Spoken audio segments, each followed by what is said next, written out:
Thank you all for coming. I have two pre-prepared statements I'm going to run with tonight. So the first one is my intro. My name is Andy Sutton and I'm running for mayor of Eloy.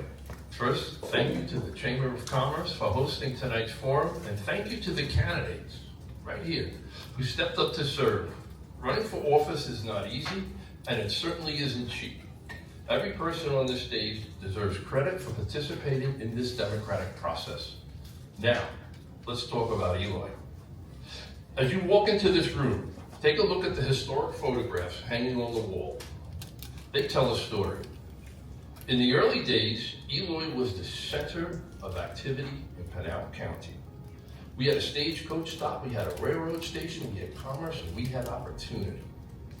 But somewhere along the way, Eloy stopped moving forward. Eloy didn't fail, it just stood still. While neighboring communities like Casa Grande, Coolidge, and Florence grew and prospered, Eloy remained largely unchanged. What we see today, especially along Main Street, is the result of decades of stagnation. The frustrating part is Eloy's always had the best ingredients for success. We have 115 square miles of opportunity. We have 4 I-10 exits. We have major rail corridor. We have water and we have power and we have room to grow. What we lacked was a plan. Today we have one. Over the past several years, this council has worked to create a roadmap for responsible growth. We have identified where industry belongs, where commercial development belongs, and where families should live. We've established policies and incentives to attract investment while protecting our community. The Southwest is growing at an incredible pace. Eloy is next. The question is not whether growth is coming. The question is, how are we prepared to lead that growth when it gets here? And I believe we are. My experience in managing large municipal organizations in one of the largest cities in the world has prepared me for this moment. I understand infrastructure, economic development, public safety, and long-term planning. Most importantly, I understand that growth must benefit everyone and not just a select few. The future of Eloy is bright. The foundation has already been laid. Now it's time to build. And I want to say thank you all for coming here tonight. I know it didn't.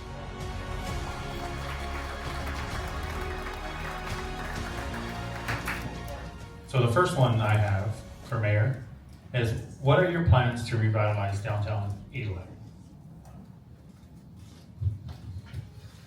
Well, first thing, I'm sorry to say, there are no short-term plans to revitalize downtown Eloy. Until Rooftops come in, until we get more people in here, this Main Street is pretty much gonna stay where it is. It doesn't mean it's gonna stay there forever, because when we get the rooftop, when we get the economic engine running here in Eloy, this Main Street's gonna take off. It's gonna take off at an incredible pace. But for right at this moment, what could we do? The same people live in Eloy and the numbers don't add up. They really don't. They don't add up. But when this new growth comes into Eloy, it's going to be fantastic. I see Main Street, I don't see Main Street as a place for the big chain stores, for the big chain restaurants. No, Eloy is going to be one-offs. It's going to be mom and pop shops. Main Street is going to be something that is unique and a destination that people are going to want to go to, because it's not another strip mall. It's going to be art shops. It's going to be coffee shops, and I hope a pizzeria. Especially from New York, I hope a pizzeria. So yes, Main Street will take off, but it just won't be right away. Its time is coming. Thank you. On that note, what industries do you believe Eloy should focus on for economic growth? I believe Eloy should focus on industries that have diversity as far as hiring. The industries should have jobs that are entry level, mid-level, and management jobs that a person can promote into. You can't open up a Silicon Valley thing here, because that's not Eloy right now. Or it may never be Eloy. But we can open up jobs that have real meaning, that you can come in, you can get your job, you can start to work, and you can go up the ladder and better your life while living in Eloy. So the industries that should come in here have to be clean, they have to be responsible, and benefit everyone, economically, and just all around. And what do you see as the biggest challenge facing our community right now? Our first biggest challenge, like every other city around, is funding. We lost a lot of funding with Santan Valley. We lost other funding due to the legislature over there in Phoenix. So we're operating on a little tighter budget than we wanted to. But that forces us to be creative, that forces us to be responsible. We've always been responsible because we really know where every nickel that you people pay in the taxes goes. There's no doubt. We know where every nickel of that is. Go ahead. Okay. And from your point of view, before you became mayor and you're a council member and now mayor, what was your biggest three concerns as mayor?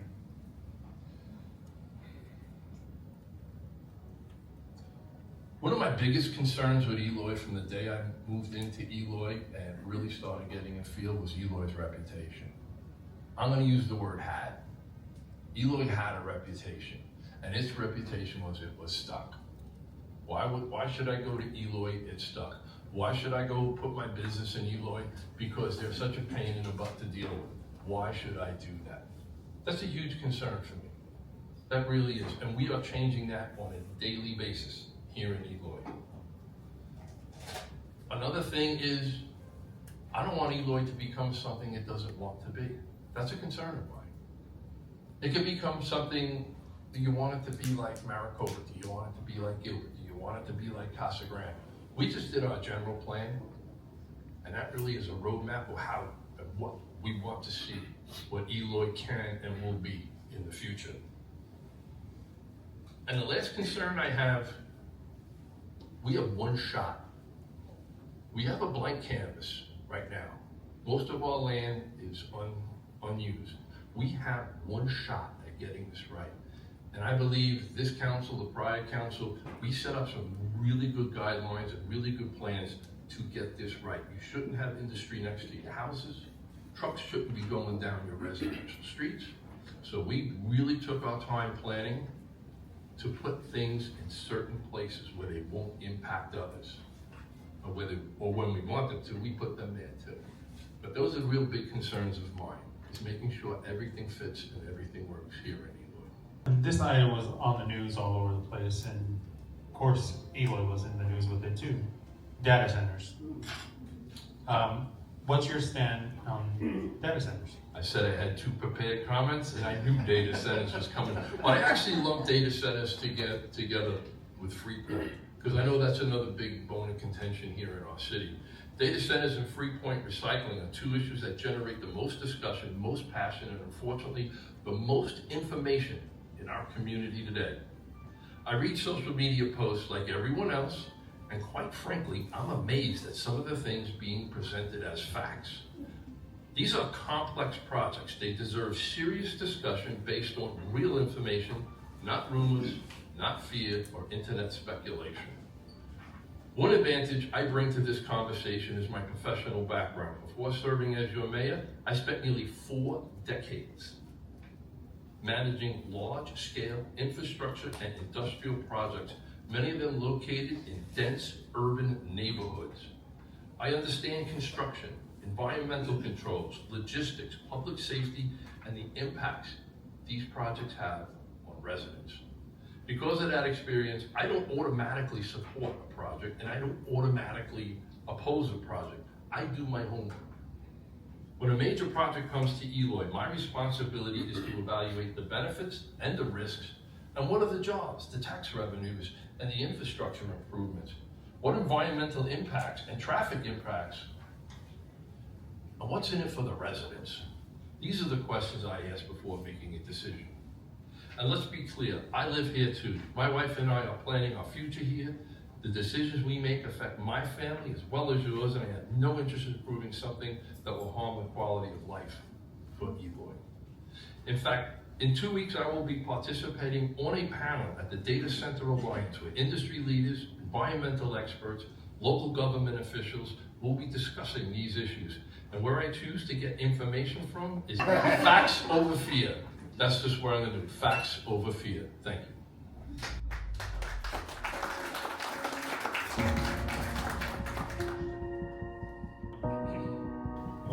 What's your most important priority if when you win the next election? What's your most priority?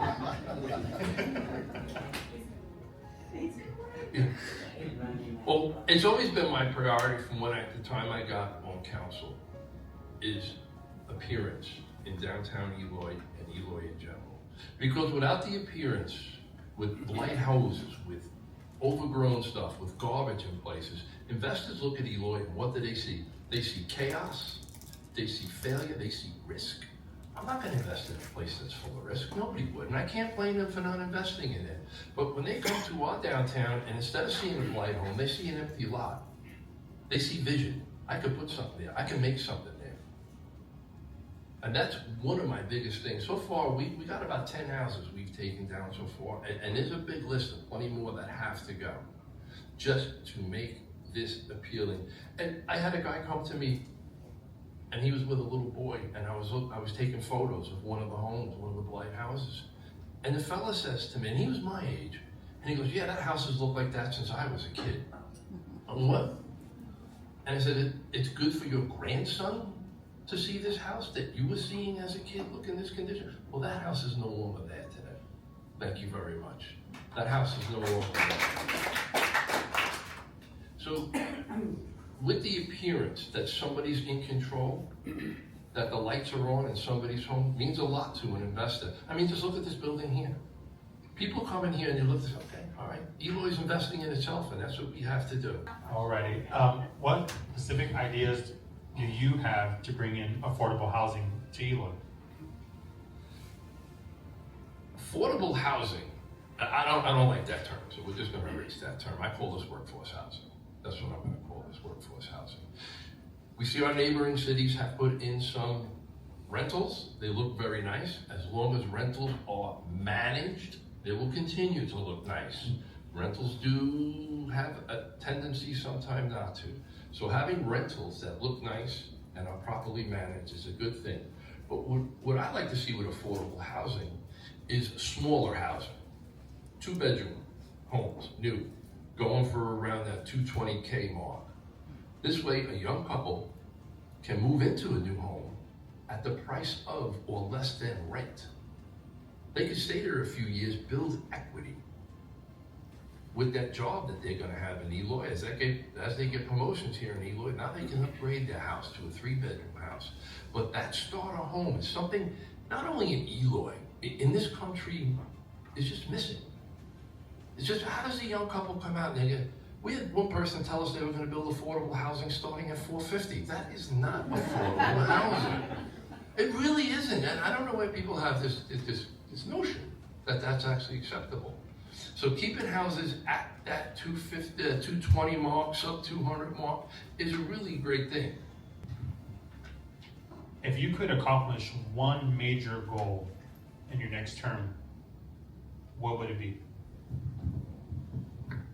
Continue what we're doing right now, and that would be cleaning up this town, making this town so presentable that when people drive through, or like I just happened to come through Eloy 5 years ago, they're gonna come through this town and go, wow, this is cute, man, this is really nice. I would like to live here. That is a major goal. If somebody sees something that they want, a place where they want to be, makes all the difference in the world. So one of my major goals is to continue making this town a destination. And by doing that, we will automatically attract the investment that we need, without a doubt. Can you please give the audience a synopsis of what a typical work week in the life of a council member of Eloy?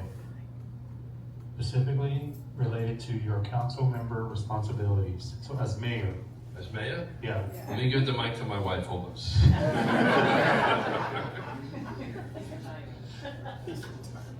The life of a mayor, especially in this, it's what you make it. And the same kind of with a council member. You get out what you put in. There are many days I leave my house around 9 a.m. and this girl doesn't see me till she's going to bed or is already in bed at 9 or 10 o'clock. I don't get home. There are many days like that.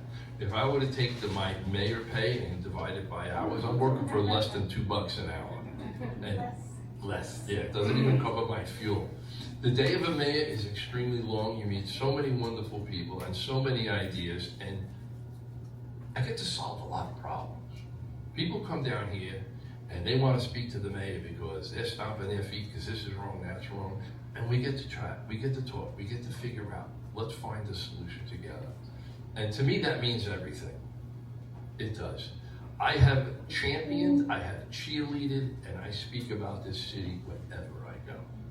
And now, some of the council members who go to these meetings like Panel Partners and all these other meetings, at every meeting we go to countywide, statewide, like statewide with land advisors, we went to a meeting, whose name is up on the screen every time now? Every time, it's Eloy, Eloy, Eloy.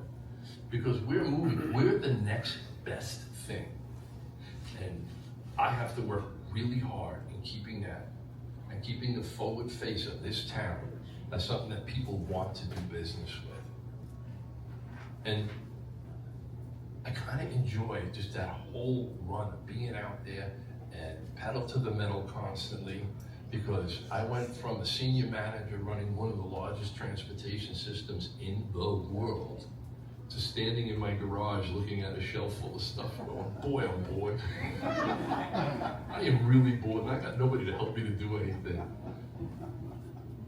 So being here and doing this work and I was built to serve. I have served my whole life. I was built to serve. At 14 years old, I was a candy striper in a hospital and I haven't stopped serving since. So thank you. All right, give him a round of applause.